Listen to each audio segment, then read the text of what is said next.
तो बस बोलो। हेलो। सेकंड है।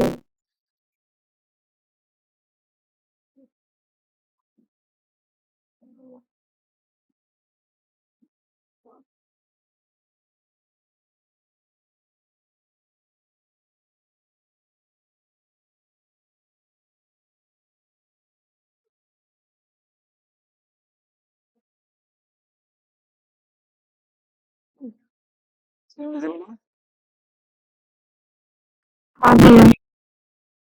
ये वॉइस ब्रेक क्यों हो रही है तुम लोग की?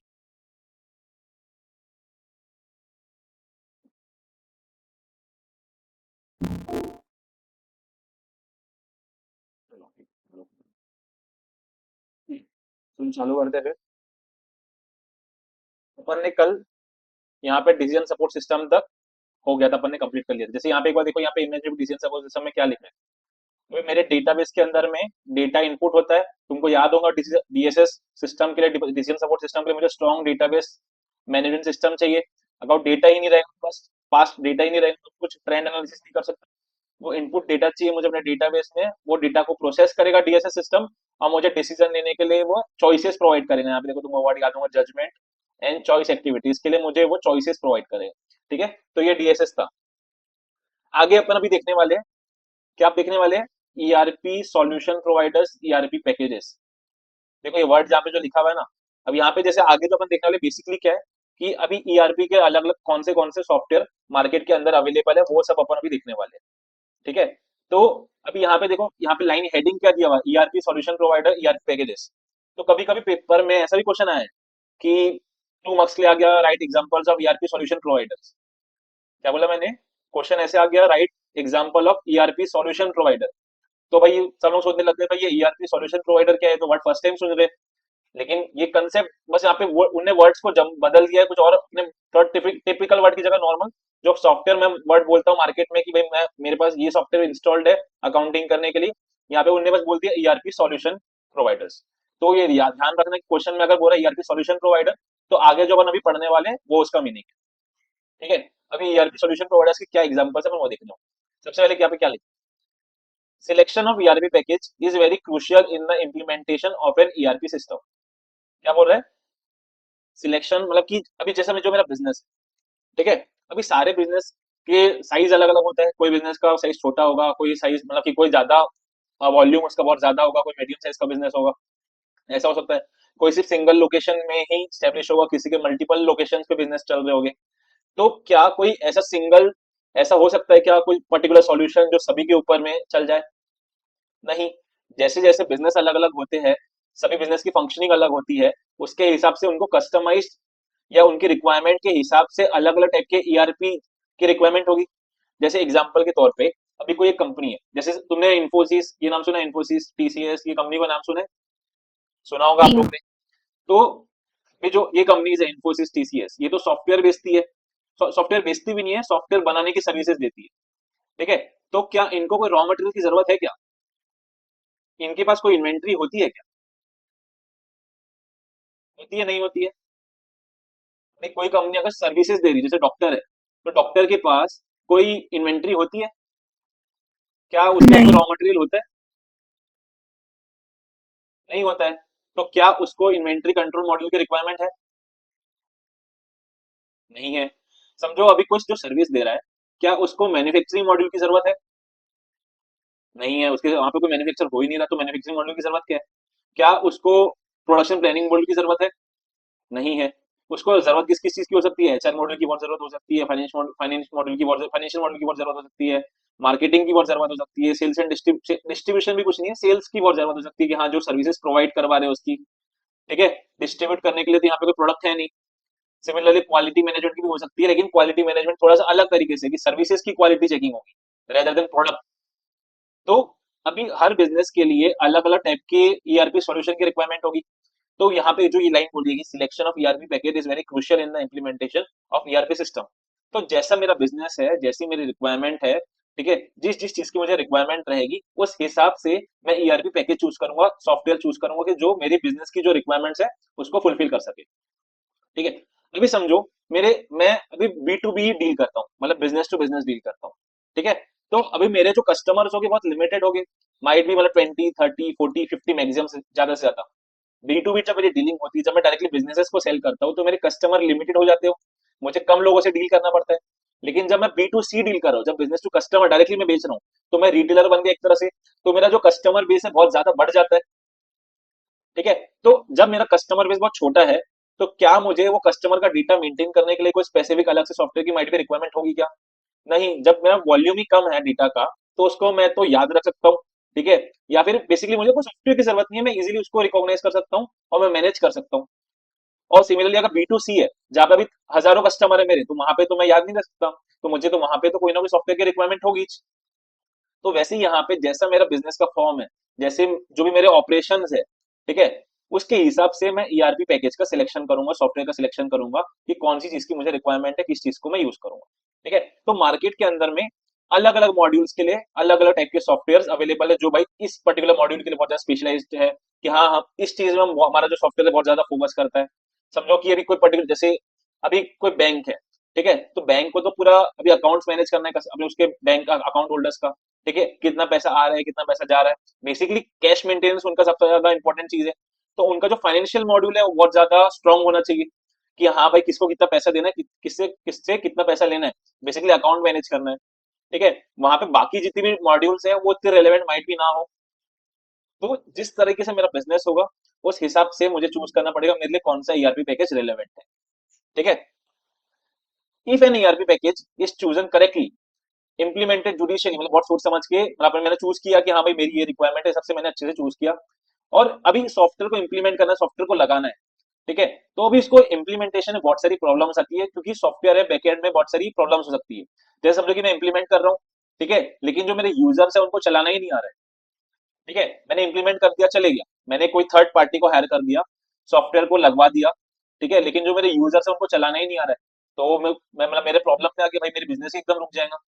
सिमिलरली मैंने जो सॉफ्टवेयर लगाया, ठीक है, उसके अंदर इतने सारे बग्स है, इतने सारे वायरसेस है, बहुत सारे फंक्शन काम नहीं करते हैं, या फिर वो जो सॉफ्टवेयर बहुत ज्यादा स्लो चल रहा है, तो भी मेरी परेशानी होगी। माइट भी सॉफ्टवेयर बहुत ज्यादा अच्छा हो, मेरे लिए बहुत करेक्ट हो, लेकिन उसका इंप्लीमेंटेशन सही तरीके से नहीं हुआ, तो भी मेरे लिए परेशानी है। तो वो बोलना चाह रहे हैं implemented judicially and used efficiently, the productivity of the enterprise will be increased. अगर मैं सही ईआरपी चूज करूंगा, उसको अच्छे से इंप्लीमेंट करवाऊंगा और सब लोग उसको अच्छे से यूज भी करेंगे, सिर्फ ऐसा नहीं कि हाँ लग गया तो लग गया, उसको कोई यूज ही नहीं करना है, उसके अच्छे से जो फीचर्स है उसको कोई यूज नहीं करना है। जब अच्छे से यूज करेंगे तभी मेरे इंटरप्राइज की प्रोडक्टिविटी बढ़ेगी।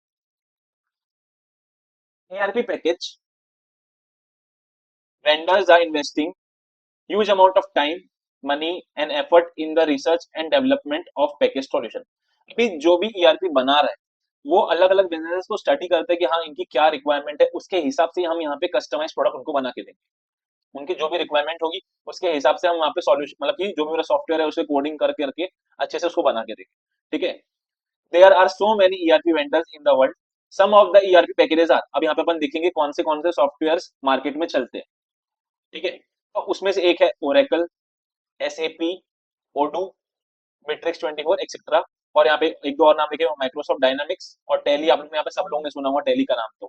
ठीक है। तो ये कुछ सॉफ्टवेयर के नाम है जो यहाँ पे लिखे हुए। अब यहाँ पे उन सॉफ्टवेयर की कुछ इन्फॉर्मेशन दी है कि हाँ कौन सा सॉफ्टवेयर किस चीज के लिए फेमस है। ठीक है। कौन सा सॉफ्टवेयर में कौन से फीचर अच्छे हैं। तो वो जैसे अभी हर इंसान की अलग अलग क्वालिटीज होती है, अभी कोई ऐसा तो हो नहीं सकता कि भाई हाँ वो सर्वगुण संपन्न है, उसको सब चीजें आती है। ठीक है, सब चीज में वो एकदम वेल नोन है, अच्छे से काम करता है। वैसे यहाँ पे भी जो सॉफ्टवेयर है, अभी कोई पर्टिकुलर सॉफ्टवेयर फाइनेंशियल मॉड्यूल के लिए फेमस होगा, समझो कोई पर्टिकुलर सॉफ्टवेयर मैन्युफैक्चरिंग को मैनेज करने के लिए बहुत ज्यादा मतलब कि फेमस होगा, समझो कोई सेल्स एंड डिस्ट्रीब्यूशन मैनेज करने के लिए बहुत फेमस होगा। तो अलग अलग सॉफ्टवेयर जो है अपने अपने जो जिस पे भी उन लोगों ने ज्यादा काम किया है उस चीज के लिए वो वेल नोन रहेंगे, ज्यादा ज्यादा यूज में आएंगे। ठीक है। जैसे अभी समझो अमेजोन है, ठीक है, अमेजोन से इलेक्ट्रॉनिक तुमको जैसे अगर तुमको कुछ परचेज करना है, तो अमेजोन बहुत उसके लिए फेमस है कि हाँ अमेजोन से इलेक्ट्रॉनिक डिवाइसेस बहुत अच्छे रहते हैं, वहां से परचेज कर सकते हो। सिमिलरली फ्लिपकार्ट कोई और चीज के लिए फेमस होगा, जैसे मिंत्रा, अभी उनका उसका जॉनर क्या है कि हाँ वो भाई कपड़ों में डील करता है, वो कपड़ों के लिए फेमस है। सारे के सारे ऑनलाइन वेबसाइट्स है, ठीक है, ई कॉमर्स प्लेटफॉर्म्स है, लेकिन उन लोगों का खुद का भी एक जॉनर है कि हाँ भाई हम इस पे ज्यादा प्रेफर करते हैं काम करना, हम इस पे ज्यादा अच्छी सर्विस दे सकते हैं। तो सिमिलरली यहाँ पे भी जो अलग अलग सॉल्यूशंस अवेलेबल है, अलग अलग सॉफ्टवेयर अवेलेबल है, वो सब लोग अलग अलग चीज के लिए फेमस है। ठीक है। तो सबसे पहला सॉफ्टवेयर कौन सा है? ओरेकल। अभी जो ओरेकल है ना, ये हमारी कंपनी में भी ओरेकल ही इंस्टॉल्ड है। अब यहाँ पे ओरेकल में क्या लिखा हुआ है, वो अपन रीड करते हैं। अभी यहाँ पे जब हम रीड करेंगे ना, तो बहुत सारी चीजें रिपीट होंगी कि जैसे जैसे तुम्हें यहाँ पे CRM, SCM, PLM लिखा हुआ दिख रहा है। यहाँ पे HR, अकाउंटिंग, सेल्स, जो अपन ने अभी पीछे पढ़ा, वो सब यहाँ पे लिखा रहेगा कि हाँ भाई ये सॉफ्टवेयर इस चीज के लिए फेमस है, ये वाला सॉफ्टवेयर उस पर्टिकुलर चीज के लिए फेमस है। ठीक है। तो इसमें माइट भी थोड़ा सा एक्सप्लेनेशन वाला पार्ट कम रहेगा, लेकिन एक बार अपन यहाँ पे फोकस करना कि हाँ, कंपेरिजन तुम कर पाओ कि कौन सा सॉफ्टवेयर किस चीज के लिए फेमस है, कौन सा सॉफ्टवेयर कौन सी सर्विस दे पा रहा है। ठीक है। Oracle. Oracle was originally known for its database system rather than its ERP system. तो यहाँ पे ये लाइन का पहले मतलब क्या मैं वो समझाना चाहूँ। डेटाबेस का मतलब क्या होता है? डेटा को स्टोर करना। और ERP जो सिस्टम है, बेसिकली सिर्फ डेटा को स्टोर नहीं करता है, वो सारे डिपार्टमेंट को एक दूसरे से जोड़ देता है, कनेक्ट कर देता है, लिंक कर देता है। और साथ ही साथ में MIS को यूज करके मुझे रिपोर्ट प्रोवाइड करता है। सिमिलरली मैं प्रोडक्ट लाइफ साइकिल मैनेजमेंट को साथ में यूज करके प्रोडक्ट की लाइफ साइकिल को मैनेज कर सकता हूँ। Similarly CRM, sales and marketing के साथ में यूज करके मैं कस्टमर को अच्छे से अच्छी सर्विस दे सकता हूँ। ठीक है, उनको मैं ज्यादा अच्छे से ट्रैक कर सकता हूँ। तो ओरेकल जब स्टार्टिंग में बना था, तो बेसिकली वो क्या करता था, हर डिपार्टमेंट का डेटा स्टोर करता था। लेकिन ग्रेजुअली जब उन्होंने डेवलप करना शुरू किया और अच्छे से उसके अंदर इनोवेशन लाया, तो उनने सारी चीजों को इंटरलिंक कर दिया एक दूसरे से और एक कंप्लीट पैकेज बना दिया ERP सिस्टम की। मतलब कि जितने भी रिसोर्सेज मेरी कंपनी के अंदर में है, उन सबको मैं कितना अच्छे से इफेक्टिवली यूज कर पा रहा हूँ, वो मैं ओरेकल को यूज करके अब कर पा रहा हूँ।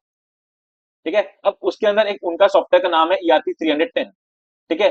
From Oracle provide strong finance and accounting module. जैसे यहाँ पे तुम देखो, यहाँ पे लिखा हुआ है कि ERP जो 310 जो सॉफ्टवेयर है, ठीक है, वो फाइनेंशियल अकाउंटिंग मॉड्यूल के लिए बहुत फेमस है। जैसे अपने जो अपन ने फाइनेंशियल मॉड्यूल पढ़ा था, उस चीज के लिए वो फेमस है।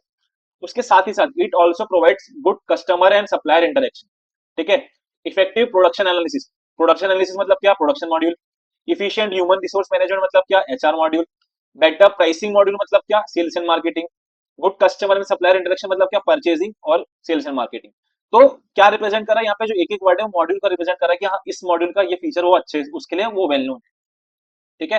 तो ओरेकल में क्या लिखा है कि ओरेकल जब फर्स्ट टाइम बना था, तो वो एक डेटाबेस के लिए फेमस था, लेकिन बाद में जैसे जैसे इनोवेशन होते गया, वो एक एज अ कंप्लीट पैकेज, एक एज अ ERP सिस्टम के लिए फेमस हो गया।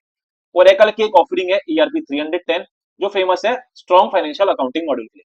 साथ ही साथ वो और क्या देता है? मुझे good customer supplier interaction, production analysis करने में हेल्प करता है, HR मैनेजमेंट में हेल्प करता है, ह्यूमन रिसोर्स को मैनेज करने में। प्राइसिंग मॉड्यूल मतलब क्या, कि जो गुड्स मैं बेच रहा हूँ, वो कितने प्राइस पे बेचना चाहिए, तो वो डिमांड सप्लाई को एनालिसिस करके पास्ट ट्रेंड को एनालिसिस करते हैं कि हाँ, इस कस्टमर को मैंने इस प्राइस पे भेजा था, ठीक है, इस कस्टमर को दूसरे प्राइस पे बेचा था, करेंटली मार्केट में क्या प्राइसेस चल रहे हैं, तो बेटर प्राइसिंग करने में मुझे हेल्प कर। ठीक है। अभी नेक्स्ट टॉपिक, यहाँ तक समझ में आया? कोई डाउट है? हाँ,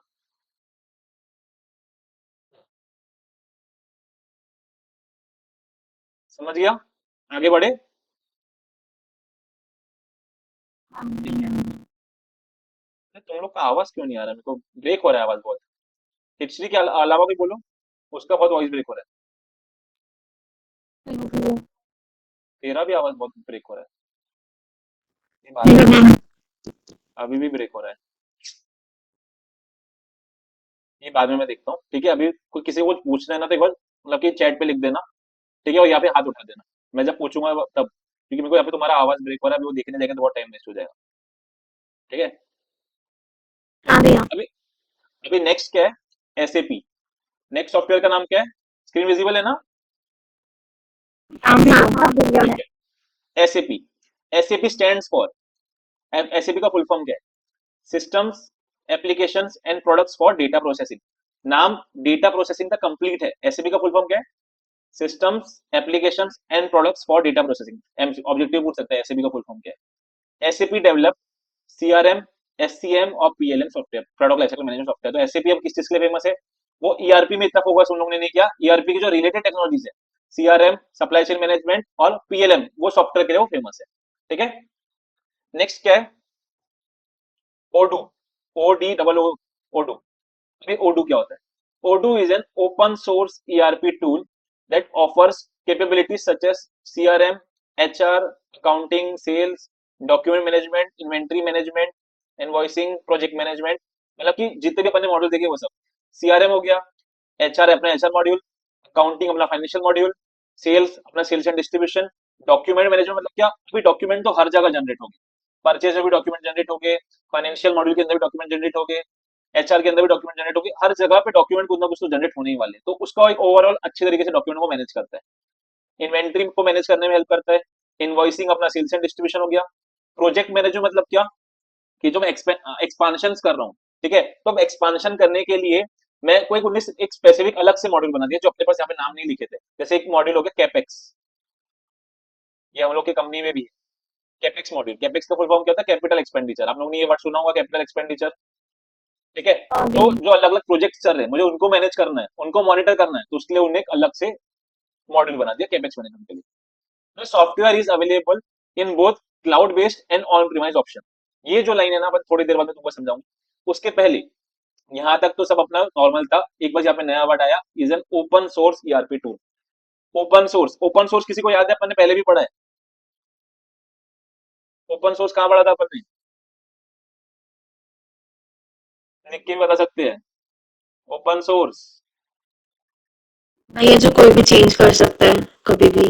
हाँ, कोई भी चेंज कर सकता है। कौन से टॉपिक पे पढ़ा था, कहाँ पे था, याद करो।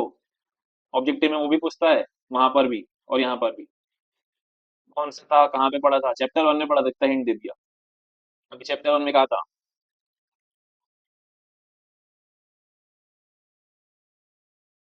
नहीं याद आ रहा किसी को। ये बीआर। कहाँ कहाँ, बीआर नहीं, बीआर से कोई लेना देना ओपन सोर्स का। ऑडियो टेक के अंदर अपन ने कुछ फॉर्मेट्स पढ़े थे, 3 फॉर्मेट थे, MP3, ओजीजी और एएसी। ओजीजी के अंदर क्या लिखा था, ओजीजी एक ओपन सोर्स फॉर्मेट है, फ्रीली अवेलेबल है यूज करने के लिए, ऐसा कुछ था। हाँ भैया। ओजीजी में लिखा था। तो जैसे वहां पे ओपन सोर्स का वहां पे क्या मतलब था। अब ऐसा कोई चीज जैसे भी जो ओडू है, अभी जिनने भी ओडू को डेवलप किया होगा, ओपन सोर्स का मतलब क्या, कि उनने वो सॉफ्टवेयर को फ्रीली इंटरनेट के ऊपर डाल दिया, जिसको भी यूज करना है वो डाउनलोड करके यूज कर सकता है। सिमिलरली उसका एक और मीनिंग है कि अभी किसी को अपने अपने हिसाब से कस्टमाइज करना है, मतलब कि उनने कैसे उसको डेवलप किया, जो उसका जैसे तुमको मैंने याद होगा तुमको एग्जांपल, तो मैं तुमको डोमिनोज वाला एग्जांपल दिया था कि भाई डोमिनोज पिज्जा कैसे बनाता है, उन्हें वो बता दिया लोगों को कि हाँ मैंने इस तरीके से ये पिज्जा बनाया। आपको इसके अंदर कुछ कस्टमाइजेशन करना है, चेंजेस करना है, तो आप चेंजेस करके खुद यूज कर सकते हो। तो वैसे यहाँ पे ओडू जो ओपन सोर्स है, ओपन सोर्स का मतलब क्या, कि यहाँ पे सॉफ्टवेयर को कैसे बनाया है वो भी उन्हें इंटरनेट के ऊपर डाल दिया, और फ्रीली उसका सॉफ्टवेयर अवेलेबल भी है, किसी को डाउनलोड करके यूज करना है तो वो यूज भी कर सकता है। तो ओपन सोर्स का यहाँ पे मतलब ये है। तो ओडू क्या है, ओडू एक ओपन सोर्स ईआरपी है, और वो क्या क्या ऑफर करता है वो सब नीचे में लिखा हुआ है, ठीक है। तो कोई भी उसको यूज कर सकता है डाउनलोड करके। जो आखिरी में लाइन लिखी है वो नेक्स्ट टॉपिक में है, तो मैं वो समझाऊंगा तो तुमको ये भी समझ में आ है, ठीक है। अब ओडू के बाद में क्या, अब ओडू के बाद में है बिट्रिक्स 24। क्या है Bitrix 24, BITRIX 24। Bittrex 24 is a free online ERP solution. Open source जैसे ही उसका वर्ड बदल दिया है, ठीक है। That works for businesses of all sizes. यहाँ तक, यहाँ पे भी कहीं पे भी ऐसा नहीं लिखा था कि हाँ कौन से बिजनेस के साइज के लिए ये अवेलेबल है, लेकिन बिट्रिक्स 24 में लिखा है कि हाँ बिट्रिक्स 24 सारे साइज के बिजनेस, चाहे छोटी दुकान हो, चाहे मीडियम साइज की बिजनेसेस हो, या फिर कोई बड़े से कॉर्पोरेट हो, सब लोग उसको यूज कर सकते हैं, उसके हिसाब से वो डेवलप्ड है। It includes apps for CRM, project management, task management, employee management, document management, human resource management. CRM अपन ने देखा था, प्रोजेक्ट मैनेजमेंट तुमको अभी अभी समझाया ऊपर में, capital module, capex module, capital expenditure को मैनेज करने के लिए। टास्क मतलब क्या, जो भी ओपन टास्क है उसके लिए कुछ उन्हें अलग से मॉड्यूल बना दिए होंगे। एम्प्लॉय मतलब क्या, एचआर मॉड्यूल, ठीक है। डॉक्यूमेंट मैनेजमेंट मॉड्यूल को ऊपर समझाया। फिर ह्यूमन रिसोर्स, वापस से एम्प्लॉय मॉड्यूल भी लिख दिया, ह्यूमन रिसोर्स मैनेजमेंट भी लिख दिया, तो दोनों वही चीज है, ठीक है। तो बिट्रिक्स 24 इसमें सबसे रेलेवेंट लाइन कौन सी है, कि जो बिट्रिक्स 24 है सभी साइजेस के बिजनेसेस के लिए वो अवेलेबल है। जैसे भी क्वेश्चन पूछता है कि ऐसा कौन सा ईआरपी सॉल्यूशन पैकेज है, प्रोवाइडर है, जो सारे साइजेस के बिजनेस यूज कर सकते हैं, ठीक है। तो उसका आंसर क्या होगा, बिट्रिक्स 24, ठीक है, क्योंकि कहीं और ऐसा नहीं लिखा था, तो तुमको वो सब ध्यान रखना है। यहाँ तक किसी को भी डाउट, आगे बढ़े, थम्स अप दे दो, ठीक है। इसके बाद और दो ईआरपी के नाम है। तो ये कौन सा है, माइक्रोसॉफ्ट डायनामिक्स। माइक्रोसॉफ्ट, आपने ये वर्ड सुना होगा, सब लोग अपने जो लैपटॉप पे विंडोज यूज करते हैं किसका, माइक्रोसॉफ्ट का है, ठीक है। तो माइक्रोसॉफ्ट डायनामिक्स माइक्रोसॉफ्ट कंपनी का भी एक अपना खुद का ईआरपी है। Microsoft dynamics is part of Microsoft business solution. It provides a group of ERP products primarily aimed at mid size enterprise, जो मीडियम साइज के इंटरप्राइज होते हैं उनके लिए स्पेसिफिकली उनके प्रोडक्ट्स बने हुए हैं। ठीक है, मैट्रिक्स 24 किसके लिए था? सभी के लिए था। Microsoft dynamics mid size enterprises के लिए। This package can be installed and use easily and it provides good user interface, मतलब कि इसका जो इंटरफेस है बहुत स्मूथ है, जो विजुअली जहाँ पे मेरे को कोई फंक्शन यूज करना है तो मैं उसको इजीली यूज कर सकता हूँ। It also provide CRM customer relationship management software. इससे बस इतना चले। रिलेवेंट क्या था कि हाँ भाई ये मिड साइज इंटरप्राइजेस के लिए फेमस है। ठीक है, वो लोग ज्यादा यूज करते हैं। किसका पार्ट है? माइक्रोसॉफ्ट बिजनेस सॉल्यूशन का पार्ट है। ठीक है, उसका गुड इंटर यूजर इंटरफेस है। और सीआरएम, मतलब ये तो कॉमन है, बहुत जगह पे सीआरएम लिखा हुआ है।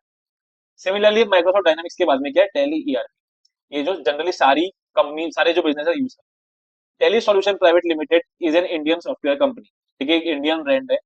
Tally ERP is a business accounting software for accounting, inventory and payroll system. मेरे को अकाउंटिंग करना है, financial module, inventory control, payroll अपना एचआर मॉड्यूल। इन सब चीजों के, इन तीन चीजों के लिए टैली ईआरपी फेमस है। ये टैली का ध्यान रखना स्पेशली, अकाउंटिंग, इन्वेंट्री और पेरोल। 3 MCQ में पूछ सकते हैं कि हाँ Tally ERP is famous for blank blank and blank, 6 option दे देगा, उसमें अकाउंटिंग रहेगा, इन्वेंट्री, पेरोल, और बाकी और भी कोई 3 रैंडम रहेंगे रिलेटेड थोड़े से, तो वो आ सकता है। ठीक है, तो अपन ने 6 अलग अलग सॉफ्टवेयर के नाम देखे। सबसे पहला कौन सा था? ओरेकल। सेकंड कौन सा था? एसएपी। थर्ड कौन सा था? Odoo. Fourth Bitrix 24। Fifth Microsoft Dynamics. और सिक्स टेली ईआरपी। अब आखिर में क्या लिखा है एक लाइन ये भी पढ़ लेते, फिर ये टॉपिक खत्म होगा।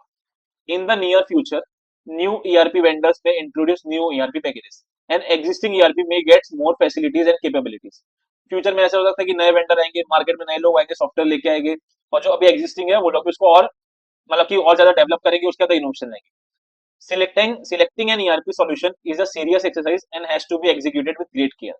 ये तुमको मैं स्टार्टिंग में जब ये बता रहा था उसके पहले बताया कि हाँ भाई क्यों बहुत ज्यादा इंपॉर्टेंट है कि मैं ईआरपी बहुत सोच समझ के चूज करूँ कि हाँ मेरी बिजनेस की क्या रिक्वायरमेंट है, उसके हिसाब से मैं ईआरपी चूज करूंगा। अभी अपन ने पांचों छह अलग अलग सॉफ्टवेयर के नाम पढ़े। सभी सॉफ्टवेयर की कुछ ना कुछ खासियत है, कुछ कॉमन खासियत भी है, लेकिन कोई कोई चीज वो अलग अलग भी प्रोवाइड कर रही है। जैसे माइक्रोसॉफ्ट डायनामिक्स, हाँ भाई हम लोग का जो सॉफ्टवेयर है उसका यूजर इंटरफेस बहुत अच्छा है, मिड साइज इंटरप्राइजेस के लिए अवेलेबल है।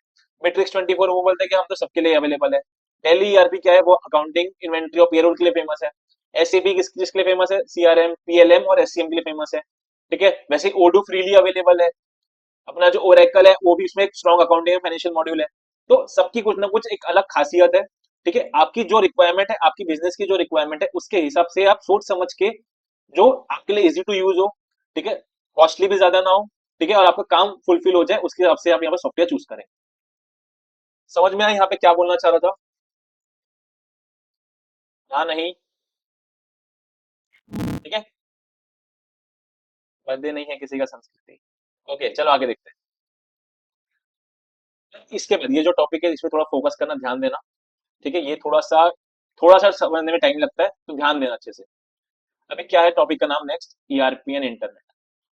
अभी ईआरपी एंड इंटरनेट क्या होता है? ठीक है, अपन रीड करना चालू करते हैं, फिर पढ़ते पढ़ते तुमको मैं समझा। New trend in ERP development and use involves vendor making the software available to client companies on the internet. क्या बोल रहा है ये? अभी एक नया ट्रेंड क्या आया है ईआरपी के अंदर? कंपनीज अभी क्या कर रही है? कंपनीज ये काम कर रही है कि अभी देखो, ऐसा बहुत बार हुआ होगा, अभी आप लोग जितने भी सॉफ्टवेयर यूज करते हो, अभी वो सारे जो सॉफ्टवेयर है सब इंटरनेट से कनेक्टेड है। जैसे अभी आप लोग समझो, एग्जांपल लेते हैं उबर का। ठीक है, आप अपने उबर के अकाउंट में लॉग इन करते हैं, ठीक है, वहां पे अपनी कार को बुक करते हैं। सिमिलरली अगर आपका फोन आपके पास नहीं है, तो क्या आप अपने कंप्यूटर से वापस से उबर को लॉग इन कर सकते हो आपके अकाउंट में? कर सकते हो। कहीं से भी आपके जो अकाउंट है उसमें लॉग इन करके आप वो सर्विस ले सकते हो। क्या ऐसा जरूरी है क्या कि जो वो सॉफ्टवेयर है सिर्फ आपके फोन में ही चलने को ना, या फिर आपके कंप्यूटर में चलने को ना? आप अलग अलग डिवाइसेस में से उसको आप यूज कर सकते हो। कर सकते हो, नहीं कर सकते हो? तो यहाँ पे वो क्या बोलना चाह रहे हैं? New trend in ERP development and use involves vendor making the software available to client companies on the internet. Internet के ऊपर वो सॉफ्टवेयर अवेलेबल है। इसका मतलब क्या कि जो यूजर है, ठीक है, उसका जो सॉफ्टवेयर है वो उसके लैपटॉप के अंदर या फिर डेस्कटॉप के अंदर में इंस्टॉल नहीं है। वो इंटरनेट के ऊपर जाएगा, गूगल के ऊपर में जाएगा, कोई भी वेबसाइट, जो भी सॉफ्टवेयर की वेबसाइट होगी, जैसे हम लोग की अभी हम लोग की जो वेबसाइट है, जैसे हम लोग खुद जो कंपनी में यूज करते हैं, तो एक वेबसाइट की लिंक है, मेरे लैपटॉप में सॉफ्टवेयर इंस्टॉल नहीं है, मैं लिंक इंटरनेट पे जाऊंगा, वो लिंक से सर्च करूंगा, ठीक है, लिंक से एक वेबसाइट आएंगी, वेबसाइट्स के अंदर से मैं जो मेरा हम लोग का ईआरपी सॉल्यूशन है उसको ओपन ओरेकल है ओरेकल को चालू कर लूंगा और जो भी मुझे फंक्शन परफॉर्म करना है वो फंक्शन परफॉर्म कर लूंगा। सिमिलरली मेरी खुद की आईडी से अभी सबके फंक्शंस अलग अलग हो गए। जैसे अभी मैं फाइनेंस का बंदा हूँ तो मेरे को फाइनेंस के रिलेटेड चीजें दिखेगी। सिमिलरली जो परचेज वाला होगा उसको परचेज की रिलेटेड चीजें दिखेगी। जो प्रोडक्शन वाला होगा उसको प्रोडक्शन का डेटा डेटा दिखेगा। तो अभी मेरे को समझो कि मेरा जो फाइनेंस का डेटा है मेरी खुद की आईडी से अभी मुझे कोई दूसरे डिवाइस में लॉग इन करना है। समझो ये अभी मेरा ऑफिस का लैपटॉप दूसरा है। मुझे समझो कि मेरा जो सामने लैपटॉप है उसमें लॉग इन करना है। तो मैं इसके अंदर भी लॉग इन कर सकता हूँ। तो यहाँ पे मैं कैसे लॉग इन कर पा रहा हूँ? क्योंकि वो जो वेबसाइट है जो एप्लीकेशन है वो मेरे डेस्कटॉप के अंदर इंस्टॉल नहीं है मेरे लैपटॉप के अंदर इंस्टॉल नहीं है। मैं इंटरनेट के ऊपर जाके उसको एक्सेस कर रहा हूँ। जैसे सिंपल तौर पे जैसे आप सोशल मीडिया अपनी वेबसाइट चलाते हैं ना आपके क्या फोन आपके वो डिवाइस के अंदर में है? नहीं, आप उसको कहीं से भी एक्सेस कर सकते हैं। तो सिमिलरली यहाँ पे जो ईआरपी सॉफ्टवेयर है उसको भी मैं कहीं से भी एक्सेस करना चाह रहा हूँ वो ये लाइन बोलना चाह रही है। आपको समझ में आया? समझा नहीं समझा बताइए। कम से दीजिए। नहीं समझा तो नहीं समझा तो बताइए फिर। आगे पढ़ू? ठीक है। अभी आगे क्या बोलना चाह रहे हैं? The communication between the server where an ERP system is installed and many clients is done through the internet. अब अपन ने जब फर्स्ट चैप्टर में जो फर्स्ट लेक्चर पढ़ा था अपन ने एक टॉपिक पढ़ा था एचटीटीपी पढ़ा था। HTTP hyper text transfer protocol. ठीक है। वहां पे क्या था उसका मतलब वहां पे अगर तुमको याद होगा अभी मैं जो यहाँ पे गूगल के ऊपर सर्च कर रहा हूँ ठीक है ये मैं यहाँ पे क्या हूँ एक क्लाइंट हूँ एक कस्टमर हूँ। सारा जो इंटरनेट के ऊपर इतना सारा डेटा है कहीं ना कहीं जाके उसको स्टोर करना पड़ता है। ठीक है। तो जहाँ पे वो स्टोर होता है आपको याद होगा अपन एक वर्ड पढ़ा था वेब सर्वर। पढ़ा था ये word web server. Web server क्या करता है? सारा डेटा को अपने पास स्टोर करता है। वर्ल्ड में जितना भी डेटा जनरेट हो रहा है कोई पर्टिकुलर लोकेशन में जाके स्टोर हो रहा है। क्या वो मेरे डिवाइसेस में अवेलेबल है क्या? नहीं, वो एक थर्ड लोकेशन में एक सर्वर के अंदर में एक कंप्यूटर के अंदर में जाके स्टोर हो रहा है। जैसे एग्जांपल के तौर पर तुमको मैंने बताया था आप फोटो क्लिक करते हैं तो वो आपके फोन के अंदर जाके स्टोर होती है। लेकिन फोटो वो आपके फोन के अंदर ही है क्या कोई दूसरा बंदा वो उसको एक्सेस कर सकता है क्या? वो तो आपके फोन के स्टोरेज के अंदर ही है। लेकिन अगर वो सेम फोटो को आप अगर गूगल ड्राइव के ऊपर डाल दो ठीक है या फिर समझो आपके व्हाट्सएप ग्रुप के अंदर डाल दो तो ग्रुप वो व्हाट्सएप ग्रुप क्या परफॉर्म कर रहा है? एक सर्वर जैसा काम कर रहा है। उसके अंदर जिसने भी फाइल को डाल दी अब सब लोग उसको एक्सेस कर पा रहे हैं। ठीक है सबके पास वो फाइल पहुंच गई। सब लोग इंटरनेट को यूज करके उसको एक्सेस कर पा रहे हैं। तो वैसे यहाँ पर भी क्या बोलना चाहते हैं अभी क्या हो रहा है कि जो नया टेक्नोलॉजी है उसमें एक कम्युनिकेशन हो रहा है। ईआरपी को मैं कैसे एक्सेस कर पा रहा हूँ? मेरा जो क्लाइंट कंप्यूटर है मतलब कि जो मेरा डेस्कटॉप है जो मेरा लैपटॉप है जो असली में फंक्शन कर रहा है जो यूजर है उसको मैं क्या बोल रहा हूँ देखो वहां पे जो लिखा हुआ है एंड यूजर पीसी मतलब जो उसका पर्सनल कंप्यूटर है वो क्लाइंट किसके साथ कम्युनिकेशन कर रहे हैं? सर्वर के साथ। सर्वर क्या है? जहां पे ईआरपी सिस्टम एक्चुअली इंस्टॉल्ड है सारा डेटा जहां पे स्टोर्ड है। ठीक है। मैं इंटरनेट के ऊपर जाके जो वेबसाइट का नाम लिख रहा हूँ वो क्या कर रही है? वो ढूंढ के ला रहा है कि हाँ कहाँ पर वो डेटा स्टोर्ड है। ठीक है। वो यूआरएल जो मैं टाइप कर रहा हूँ वो ढूंढ के ला रहा है कि कौन से सर्वर में कहाँ पे फाइल स्टोर्ड है कहाँ पे ईआरपी इंस्टॉल्ड है और मेरे कंप्यूटर में उसको ओपन कर रहा है मैं उसको एक्सेस कर पा रहा हूँ। ठीक है। इसके आगे क्या लिखा है? Implementation of web based ERP gives the end user cost effective solution tool for ERP management. Today, many ERP system runs in the cloud as a service, as a SaaS, software as a service. A cloud ERP makes it easier and more secure for businesses to manage their information. अब इसका मतलब क्या है? यहाँ पे एक word लिखा था एक लाइन वर्ड लिखा है सॉफ्टवेयर एज अ सर्विस। इसका मतलब क्या है कि जैसे कोई सॉफ्टवेयर किसी कंपनी ने बनाया ठीक है। अब अगर वो 10 कंप्यूटर के अंदर इंस्टॉल करके देगी वो सेम सॉफ्टवेयर को तो हर कंप्यूटर के हिसाब से वो पैसा चार्ज करेगी कि हाँ भाई मैंने अपना जो प्रोडक्ट है जो मेरा सॉफ्टवेयर है उसको मैं 10 कंप्यूटर के अंदर मैंने इंस्टॉल कर दिया है। ठीक है। तो मैं 10 कंप्यूटर के हिसाब से उसको मतलब उसका चार्ज दूंगा। ठीक है। सिमिलरली अभी मुझे 10 अलग अलग कंप्यूटर लगेगी फर्स्ट ऑफ ऑल तो इंस्टॉल करने के लिए। लेकिन यहाँ पे जो वेब बेस्ड ईआरपी है वहां पे क्या लिखा है? Implementation of web based ERP gives the end user cost effective solution tool for ERP management. Today many ERP systems run in the cloud as a software as a service. इसका meaning ये है कि सब जो मैं software को install करूंगा ठीक है तो एक तरह से मैं लाइसेंस ले रहा हूँ उसका कि हाँ भाई मैं 1 साल के लिए उसको यूज करने के लिए ठीक है मैं उसको एक अमाउंट पे करूंगा। जैसे आप लोग सब लोग रिचार्ज करते हैं ठीक है तो क्या आप लोग ने इंटरनेट को खरीद लिया है कि आप उसको यूज करने के पैसे दे रहे हैं? इंटरनेट जो आप लोग कंपनी जो रिलायंस का किसी का भी आप जो जो रिचार्ज करते हैं, ठीक है, तो रिचार्ज जब आप लोग करते हैं, उसका मतलब क्या है कि आप वो सर्विस को, मतलब वो जो वो प्रोवाइड कर रहे हैं उसको आपने खरीद लिया है, कि उसको एक यूज करने के लिए पर्टिकुलर पीरियड को यूज करने के लिए आप चार्ज पे कर रहे हो। वैसे यहाँ पर भी एक पर्टिकुलर पीरियड के लिए आप चार्ज पे कर रहे हो। तो वैसे यहाँ पर भी ये क्या बोलना चाह रहा है कि जो सॉफ्टवेयर इंस्टॉल्ड होगा मेरे पास, जो सॉफ्टवेयर मेरे को अवेलेबल होगा, ठीक है, उसको जितना मैं यूज करूंगा उतना मैं चार्ज पे करूंगा। ऐसा नहीं है कि मैंने सॉफ्टवेयर इंस्टॉल कर लिया तो एक बार वन टाइम में मुझे उसका पेमेंट देना पड़ेगा, ऐसा नहीं है। समझो कि अगर मैं वो सॉफ्टवेयर के ऊपर 10 लोग यूज कर रहे हैं, ठीक है, तो 10 लोग के हिसाब से मैं पैसा दूंगा। सब लोग 100 लोग यूज कर रहे हैं तो 100 लोगों के हिसाब से पैसा दूंगा। सब लोग की 5 लोग यूज कर रहे हैं तो 5 लोग के हिसाब से पैसा दूंगा। लेकिन अगर मैं कंप्यूटर के अंदर इंस्टॉल करने जाऊंगा, मैं तुमको थोड़ा सा ड्रॉ करके बताता हूँ।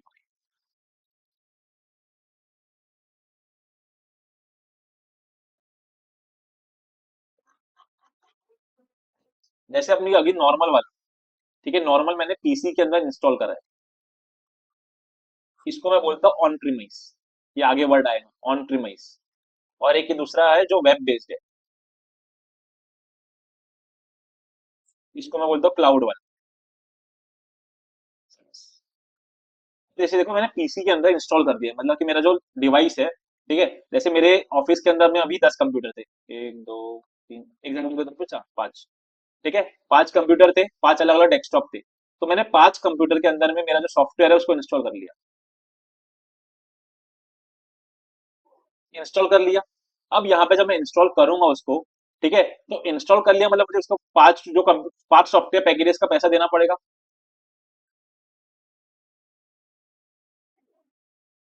अभी ऐसा हो सकता है कि एक टाइम पे मुझे 3 की रिक्वायरमेंट हो, या एक टाइम में 5 की रिक्वायरमेंट हो, या एक टाइम में सिर्फ एक ही से मेरा काम चल जाए। लेकिन मैंने पेमेंट तो 5 का कर दिया एक साथ, तो यहाँ पे मेरे 5 सॉफ्टवेयर पैकेजेस का पैसा तो ब्लॉक हो गया। लेकिन वेब बेस्ड के अंदर क्या हो रहा है, web based first of all यहाँ पे एक और चीज क्या है, जितने यूजर्स है उतने मुझे डिवाइसेस की रिक्वायरमेंट होगी, ठीक है, उतने डिवाइस के अंदर इंस्टॉल करना पड़ेगा। अब मेरी रिक्वायरमेंट कम ज्यादा हो सकती है, लेकिन यहाँ पे वेब बेस के अंदर अभी क्या, जैसे मुझे अभी सिर्फ एक डिवाइस के हिसाब से रिक्वायरमेंट है, तो सिर्फ मैं एक डिवाइस के हिसाब से सर्विस यूज करूंगा, तो सिर्फ उसका पैसा दूंगा। समझो मुझे अचानक से बहुत ज्यादा रिक्वायरमेंट आ गई, तो मैं उसको बढ़ा के 5 करवा दिया, ठीक है, मेरे जो प्रोवाइडर था उससे मैंने बात किया और 5 के लिए मैंने सर्विस ले लिया। तो ये 5 लोग अपने अलग अलग डिवाइस के अंदर में इंटरनेट में लॉग इन करके 5 डिवाइसेस के अंदर यूज कर सकते हैं। तो उस पर्टिकुलर समझो कि ये 3 महीने तक चला, तो 3 मंथ्स के लिए मैंने 5 यूजर्स के हिसाब से पैसा दिया। क्योंकि उसके बाद क्या हुआ, मेरे को रिक्वायरमेंट कम है, अभी 3 लोगों की रिक्वायरमेंट है, 3 सॉफ्टवेयर पैकेजेस की रिक्वायरमेंट है। अभी तीन मैंने वापस से बात करके उसको थ्री के लिए एडजस्ट करवा लिया, वापस ये 3 मंथ तक चला। तो यहाँ पे जो अभी अगर मैं पीसी के अंदर इंस्टॉल करवा लेता, तो ये जो बचे हुए 3 मंथ्स थे, दूसरे 3 मंथ्स थे, यहाँ पे मुझे इन दोनों का भी मेरा पैसा तो लग गया। लेकिन यहाँ पे वेब बेस्ड में क्या हो रहा है, जैसी मेरी रिक्वायरमेंट है उसके हिसाब से मैं मॉडिफाई करवा सकता हूँ, ठीक है। तो यहाँ पे जो बोल रहा था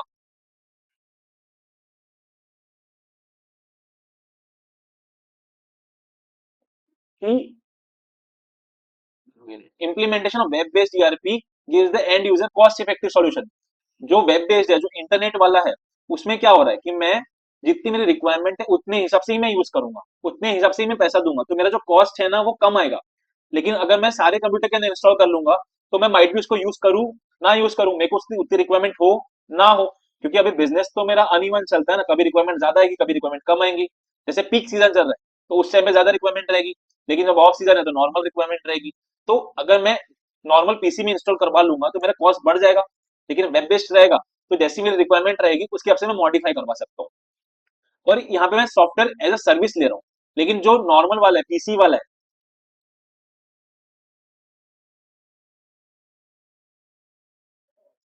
इसके अंदर में मैं एक प्रोडक्ट परचेज कर रहा हूँ, प्रोडक्ट को इंस्टॉल करवा रहा हूँ।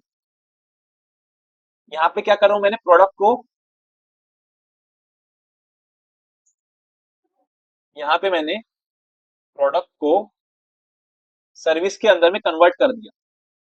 मतलब कि मैं प्रोडक्ट को 3 महीने के लिए यूज कर रहा हूँ, 3 महीने के लिए 5 कंप्यूटर के अंदर यूज कर रहा हूँ, 3 महीने के लिए 3 कंप्यूटर के अंदर यूज कर रहा हूँ। तो जो मेरा सॉफ्टवेयर था उसको मैं एज अ सर्विस ले रहा हूँ, जैसे तुम लोग इंटरनेट का जो चार्ज लेते हो। जैसे मुझे अभी एक टाइम पे 2.5 जीबी की रिक्वायरमेंट है, तो मैं 2.5 जीबी का रिचार्ज करूंगा। लेकिन अब मेरी मेरी रिक्वायरमेंट कम हो गई है, समझो 1.5 जीबी की, तो मैं अभी रिचार्ज कितने का करूंगा, 1.5 जीबी का करूंगा। तो यहाँ पे मैं एक सर्विस ले रहा हूँ और मैं उस सर्विस का ही चार्ज पे कर रहा हूँ।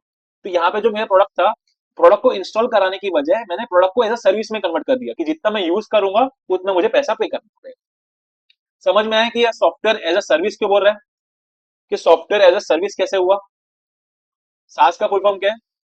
Software as a service. मतलब कि जो प्रोडक्ट था, मेरा सॉफ्टवेयर जो प्रोडक्ट था, उसको मैंने सर्विस के फॉर्म में कन्वर्ट कर दिया। जितनी ज्यादा मैं सर्विस लूंगा उतना ज्यादा मुझे उसको पे करना पड़ेगा।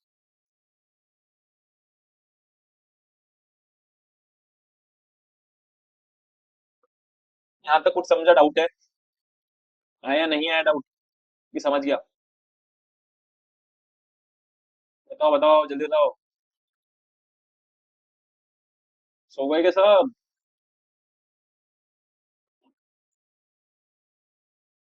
समझा नहीं समझा बताओ भाई। इतने स्लो हाथ के उठ रहे, नहीं समझे तो बताओ, वापस बताऊं? कोई डाउट है? और यार हाँ बोल सुहानी। समझ क्या है, पर एक बार फिर से समरी फॉर्म में समझा दो ना, एक बार शॉर्ट में। हाँ ठीक है। देख इन शॉर्ट में बताऊं तो समझ ली यहाँ पे क्या हो रहा है। जैसे जो मेरा प्रोडक्ट है, जो जैसे ईआरपी सॉल्यूशन, जो मेरा जो भी मैं सॉफ्टवेयर यूज कर रहा हूँ, अगर मैं उस जैसे एक एग्जांपल ले ले एंटीवायरस का। ठीक है, अभी सभी के कंप्यूटर में एंटीवायरस इंस्टॉल होता है? होता है नहीं होता है? होता है। तो अभी मैंने समझो मेरे कंप्यूटर के अंदर एंटीवायरस इंस्टॉल कर दिया। ठीक है। अब एंटीवायरस जो इंस्टॉल हुआ है, अगर मैं कंप्यूटर को यूज करूं ना करूं, उसका पैसा तो मेरा लग गया, मैंने उसको पे कर दिया। लेकिन अगर उसको मैं ऐसा कर लूं कि जब मैं यूज करूंगा उसी टाइम पे मैं पे करूंगा। ठीक है, जब मैं सर्विस लूंगा एंटीवायरस की, ठीक है, तभी मुझे पे करना पड़े। तो यहाँ पे मैंने प्रोडक्ट को क्या कर दिया, एक सर्विस के फॉर्म में कन्वर्ट कर दिया। ठीक है। एग्जाम्पल के तौर पे समझो, अभी तुम्हारे पास एक कार थी। ठीक है, तुमने परमानेंटली वो कार को अपने घर में बैठा दिया कि हाँ भाई तुम 24/7 हमारे पास अवेलेबल रहने को ना। ठीक है, तो यहाँ पे क्या हो रहा है, तुम उसको यूज करो ना करो तुम्हारा पैसा जाएगा। लेकिन यहाँ पे तुमने दूसरी बात की कि जितनी तुम कार को यूटिलाइज करोगे उतना ही तुमको पैसा पे करना पड़ेगा। समझो तुम महीने भर में से 10 दिन ही यूज करते हो, तो यहाँ पे तुम 10 दिन का पैसा पे करोगे। तो यहाँ पे जो मेरा प्रोडक्ट था उसको मैं एक सर्विस के फॉर्म में कन्वर्ट कर दिया। तो यहाँ पे भी जो चीज हो रही है बेसिकली वो क्या कर रहा है, जो इंटरनेट वाला जो वर्जन है उसमें क्या हो रहा है, जैसी मेरी रिक्वायरमेंट है, जैसे अभी मेरे कंपनी में 100 लोगों को एक साथ यूज करना है, तो मैं कुछ ऐसा उससे बातचीत करूंगा कि हाँ भाई अब एक साथ 100 लोग यूज कर सकते हैं। लेकिन अब रिक्वायरमेंट कम हो गई है, अब सिर्फ 50 लोगों की रिक्वायरमेंट है कि 50 लोग उसको यूज करें। ठीक है, 50 लोगों की ही रिक्वायरमेंट है, 50 सॉफ्टवेयर की ही रिक्वायरमेंट है। तो मैं वापस से उससे बात कर लूंगा कि हाँ अभी मुझे सिर्फ 50 का ही सब्सक्रिप्शन चाहिए, उसके हिसाब से मैं यूज करूँ। सेम नेटफ्लिक्स का एग्जाम्पल। अभी नेटफ्लिक्स क्या है, एक प्रोडक्ट है। क्या आप लोगों ने नेटफ्लिक्स को खरीद लिया है? नहीं, आपने यहाँ पे क्या किया, उसका सब्सक्रिप्शन लिया है। मतलब कि उसको यूज करने के आप पैसे दे रहे हो कि हाँ, इस पीरियड तक यूज करने के आप पैसे दे रहे हो। अभी समझो कि आपके यूजर्स बढ़ गए, समझो कि अभी 5 लोग देखने वाले होंगे, तो आप उसकी जो स्क्रीन से बढ़ा देते हैं। लेकिन सेम टाइम पे अगर आपके स्क्रीन लोग देखने वाले कम हो गए तो आप स्क्रीन को कम कर सकते हो जब रिचार्ज खत्म होगा। तो वही चीज यहाँ पर भी है कि मैं जो ईआरपी है, अभी नेटफ्लिक्स क्या तुम्हारे मोबाइल के अंदर में इंस्टॉल्ड है, मतलब कि तुम्हारे बेसिकली तुम उसको इंटरनेट के बिना एक्सेस कर सकते हो क्या, वो जो उसके अंदर कंटेंट है क्या आपके मोबाइल के अंदर में या लैपटॉप के अंदर है क्या? नहीं, वो एक सर्वर के अंदर स्टोर्ड है। और तुम्हारा जो डिवाइस है तुम्हारे मोबाइल फोन से लैपटॉप से उसको आप एक्सेस कर रहे हो, उसको मैं क्लाइंट बोलूंगा। ठीक है, तो वो भी एक वेब बेस्ड ही फॉर्म हो गया। वहां पे क्या कर रहे हो तुम लोग, वहां पे उसको यूज करने के लिए आप लोग एक सब्सक्रिप्शन पे कर रहे हो। ठीक है, जैसी आपकी रिक्वायरमेंट है उसके हिसाब से आप सब्सक्रिप्शन पे कर रहे हो। बेसिकली अभी कोई मूवी खरीदने जाएगा, ठीक है, तो मूवी को खरीदने के तो बहुत पैसे लगेंगे। ठीक है, कोई सिर्फ एक पर्टिकुलर बंदे के लिए। लेकिन यहाँ पे अगर सब लोग थोड़ा थोड़ा बांट लेंगे कि हाँ सब लोग उसको यूज करो जैसी जैसी रिक्वायरमेंट है, तो वहां पे कॉस्ट डिवाइड हो जाएगा। तो वही सेम चीज यहाँ पे हो रही है कि अभी जितने भी सॉफ्टवेयर बनाया होगा, ठीक है, अभी वो अगर एक पर्टिकुलर कंपनी को बेच दे सॉफ्टवेयर, तो बहुत ज्यादा चार्ज लगे, बहुत ज्यादा महंगा होगा। लेकिन अगर वो ऐसा कर दे कि मल्टीपल लोग इसको यूज कर सकते हैं, ठीक है, मल्टीपल कंपनी इसको यूज कर सकती है, आप एक चार्ज पे करो। ठीक है, एक सब्सक्रिप्शन ले रहे हो इसका कि हाँ इतने लोग यूज करेंगे, इतने टाइम तक यूज करेंगे, और अब आप उस चार्ज के हिसाब से मुझे पैसा दो। ठीक है, आप ये सॉफ्टवेयर मैं खुद ओन करता हूँ। ठीक है, आप लोग इसको ओन नहीं करते, बस आपको इसको यूज करने के पैसे दे रहे हो मुझे। तो जो वेब बेस्ड ईआरपी है वही कंसेप्ट पे बेस्ड है। समझा नहीं समझा कुछ? हाँ नहीं, डाउट है? ठीक है, चलो एक बार आगे से रीड करते हैं। तो ये जो वेब बेस्ड ईआरपी है इसको मैं क्या बोलता हूँ, ये क्या हो रहा है, क्लाउड के ऊपर काम कर रहा है। क्लाउड मतलब क्या, जैसे तुम्हारा गूगल ड्राइव है, गूगल ड्राइव भी क्लाउड है, तुम्हारी जो फाइल्स है तुम्हारे फोन के अंदर में नहीं, गूगल ड्राइव के अंदर में जाके स्टोर हो रही है। ठीक है, तुम वो गूगल ड्राइव को कहीं से भी एक्सेस कर सकते हो। जैसे एग्जांपल हो गया ईमेल, अभी ईमेल को भी तुम कहीं से भी ओपन कर सकते हो, जो भी डिवाइस होगा तुम वहां पे लॉग इन करके वो ईमेल के अंदर जो भी फाइल होगी उसको एक्सेस कर सकते हो। तो वो एक क्लाउड के ऊपर स्टोर्ड है, इंटरनेट के ऊपर स्टोर्ड है, तुम्हारे मोबाइल के अंदर में डिवाइस के अंदर स्टोर्ड नहीं है। सिमिलरली जो यहाँ पे ईआरपी है वो क्लाउड एज अ क्लाउड काम करता है, as a software as a service काम करता है। ठीक है, these systems can be maintained by a company who specializes in upkeep on servers and database and keeping them secure and can make it easier to scale as your business grows। अब एक और ये important expect है। अभी समझो example के तौर पे मैंने सॉफ्टवेयर जो है ना खरीद लिया था, मैंने उसका सब्सक्रिप्शन नहीं लिया, मैंने उसको खरीद लिया। ठीक है, तो अभी वो सॉफ्टवेयर के अंदर कोई परेशानी आएगी, ठीक है, तो मुझे खुद को रिजॉल्व करना पड़ेगा। तो बेसिकली मुझे एक टीम बैठाना पड़ेगा फर्स्ट ऑफ ऑल, तो कि हाँ भाई वो लोग ये जो मेरा सॉफ्टवेयर है उसका मेंटेनेंस करते रहे, उसकी चेकिंग करते रहे, उसके अंदर कोई परेशानी नहीं आए उसकी चेकिंग करते रहे। सिमिलरली वो सॉफ्टवेयर को चलाने के लिए भाई मुझे बहुत सारे मतलब एक्सपेंसिव डिवाइसेस इंस्टॉल करना पड़ेगा, खुद का एक मतलब कि कंप्यूटर सिस्टम पूरा नेटवर्क बिछाना पड़ेगा। यहाँ पे अभी तुम लोग तो कोई भी वेबसाइट में लॉगिन करके उसको यूज कर पा रहे हो, लेकिन अगर मैं उसको खुद को खरीद लूंगा ना सॉफ्टवेयर को, तो मेरे डिवाइसेस में उसको मैं स्टोर मतलब कि इंस्टॉल तो कर लूंगा, लेकिन भी डेटा कहाँ जाके स्टोर होगा, उसके बड़े बड़े मुझे जैसे तुम्हारे पास पेन ड्राइव होता है, पेन ड्राइव के अंदर तुम्हारी फाइल जाके स्टोर हो, फाइल तुम स्टोर करते हो, वैसे कंप्यूटर के अंदर जो मैं डेटा जनरेट कर रहा हूँ तो उसको भी कहीं ना कहीं स्टोर करना पड़ेगा, उसको प्रोटेक्ट करना पड़ेगा। ठीक है, और इनकेस कोई परेशानी आती तो मुझे खुद को ही रिजॉल्व करना पड़ेगा। तो यहाँ पे मुझे उसके लिए खुद स्पेशलाइज लोगों को हायर करना पड़ेगा, मेरा कॉस्ट बढ़ेगा। लेकिन यहाँ पे मैंने क्या कर रहा हूँ, मैं एक सर्विस का आउटसोर्स कर दे रहा हूँ, मैं एक थर्ड पार्टी को तुम्हारे को काम दे दिया है, मैं आपका सॉफ्टवेयर यूज कर रहा हूँ। ठीक है, अब उसको यूज करने के पैसे सिर्फ मैं आपको दूंगा, बाकी डेटा को मेंटेन करने का, उसको सिक्योर रखने का, सॉफ्टवेयर चलते रहे उसका सब टेंशन आप खुद समझो, मैं उसमें कुछ ध्यान नहीं दूंगा, मुझे बस सॉफ्टवेयर रनिंग चाहिए, जब मुझे जैसी रिक्वायरमेंट रहेगी आप मुझे प्रोवाइड करके दोगे। तो ये जो लाइन बोल रही है यहाँ पे लाइन क्या लिखी थी, दिस सिस्टम्स जो ईआरपी वाला है, this systems can be maintained by a company वो specializes in upkeep on servers and database, जिनका काम ही इन सबको मैनेज करने का, कीपिंग देम सिक्योर सेफ रखिए डेटा को मेरे, can make easier to scale as your business growth, जैसे मेरी रिक्वायरमेंट बढ़ गई, जैसे मेरा बिजनेस का साइज बड़ा हो गया, तो अभी अगर इंस्टेंटली मेरा मुझे रिक्वायरमेंट आ गई कोई चीज की, तो मैं इंस्टॉल करने जाऊंगा तो उनको टाइम लगेगा। लेकिन यहाँ पे अगर कोई सॉफ्टवेयर वाली कंपनी अवेलेबल है तो मैं उससे बात करके इंस्टॉलेशन तो इंस्टेंटली करवा सकता हूँ, कि हाँ भाई मेरे को अभी अर्जेंटली मतलब कि मुझे within week within 10 days मुझे और सॉफ्टवेयर की जरूरत है और मेरे यूजर्स आ गए हैं, तो आप उसका सब्सक्रिप्शन को बढ़ा दो, तो मैं उसको बढ़वा सकता हूँ, ये जल्दी हो सकता है। लेकिन अगर मैं फिजिकली इस चीज को करने जाऊं तो इंस्टॉलेशन को सारा जो इन्वेस्टमेंट करना पड़ेगा बहुत ज्यादा हैवी होगा, बहुत ज्यादा टाइम लगेगा। ठीक है, तो जैसे जैसे बिजनेस ग्रो करेगा मैं उसको इजीली जो वेब बेस्ड ईआरपी है उसको एक्सपांड कर सकता हूँ, बढ़ा सकता हूँ मेरे रिक्वायरमेंट के हिसाब से। कम रिक्वायरमेंट होगी तो मैं कम भी करवा सकता हूँ, अगर ज्यादा रिक्वायरमेंट होगी तो ज्यादा भी बढ़वा सकता हूँ। For companies that can not have or do not want the data in the cloud, जो कि डेटा को एक क्लाउड के ऊपर नहीं रखना चाहती है, वो क्या कर सकती है, ऑन प्रीमाइज ईआरपी लगवा सकती है। मतलब कि क्या, सारा जो डेटा है खुद खुद मैनेज करे, सारे कंप्यूटर्स के अंदर सॉफ्टवेयर को इंस्टॉल कर ले। ठीक है, इंस्टॉल करने के बाद में वो जो डेटा है खुद मैनेज करे, उसको सिक्योर रखने की जिम्मेदारी भी खुद रखे, सॉफ्टवेयर को अपकीप करने का, उसका मेंटेनेंस करने का, सॉफ्टवेयर के अंदर कोई वायरसेस ना आए, उसके अंदर अपडेट्स लाने का काम मैं खुद भी कर सकता हूँ। ये मेरी मर्जी है कि मुझे डेटा क्लाउड के ऊपर रखना है, क्लाउड वाला वर्जन यूज करना है, कि ऑन प्रीमाइज मतलब क्या, मैं खुद ही अपनी कंपनी के अंदर ही सॉफ्टवेयर को पूरा मैनेज कर रहा हूँ, सॉफ्टवेयर को मैंने खरीद लिया, can run on a companies data set. Alternatively company can have a hybrid ERP, एक ऑप्शन यहाँ पे क्या दिया, या तो तुम क्लाउड कर लो या तो ऑन प्रीमाइज कर लो। क्लाउड मतलब क्या, वेब बेस्ड, ऑन प्रीमाइज मतलब क्या कि मैं इंस्टॉल खुद कर लिया सारे कंप्यूटर्स के अंदर में। या फिर एक थर्ड ऑप्शन है हाइब्रिड, मैं दोनों का कॉम्बिनेशन कर लूं। कुछ जो इंपॉर्टेंट चीज है, जैसे अभी मेरे मल्टी ईआरपी के अंदर अपने देखो मल्टीपल फंक्शंस देखे, जैसे अलग अलग मॉड्यूल्स होती है, अलग अलग रिलेटेड टेक्नोलॉजी होती है, तो मैं ऐसा कर सकता हूँ कुछ टेक्नोलॉजीज को इंस्टॉल करवा लूं और कुछ फंक्शन जो है जो कम रिलेवेंट हो, कम टाइम टेकिंग हो, ठीक है, जो जिनका यूज मुझे कम आता हो, उसका मैं वेब बेस्ड वर्जन ले लूं। तो जैसे जैसे मेरी जो रिक्वायरमेंट होगी, जैसे कुछ जो चीजें नॉन क्रूशियल है, बहुत क्रूशियल कम है, ठीक है, मतलब कि जो कॉन्फिडेंशियल कम डेटा है, जो नॉर्मल डेटा है मेरा, उसका मैं वेब बेस्ड वर्जन ले सकता हूँ।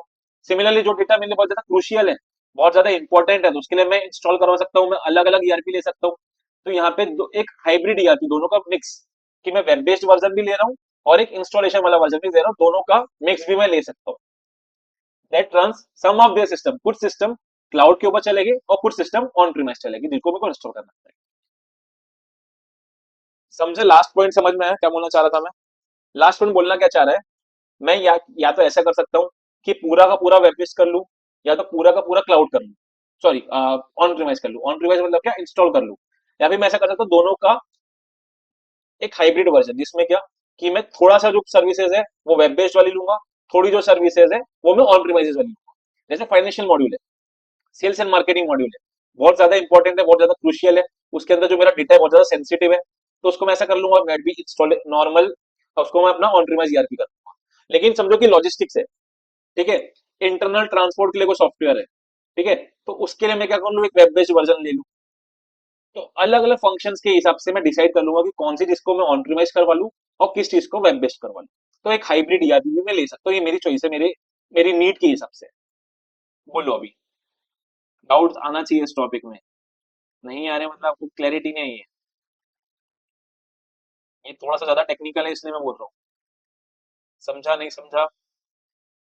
थोड़े वर्ड्स टेक्निकल है, क्लाउड ऑन प्रीमाइज, लेकिन उसको सिंपल वर्ड में कर लो, वहां पे लिख लो क्लाउड मतलब क्या, कि वेब बेस्ड जो तुम लोग इंटरनेट के ऊपर यूज करते हो वो।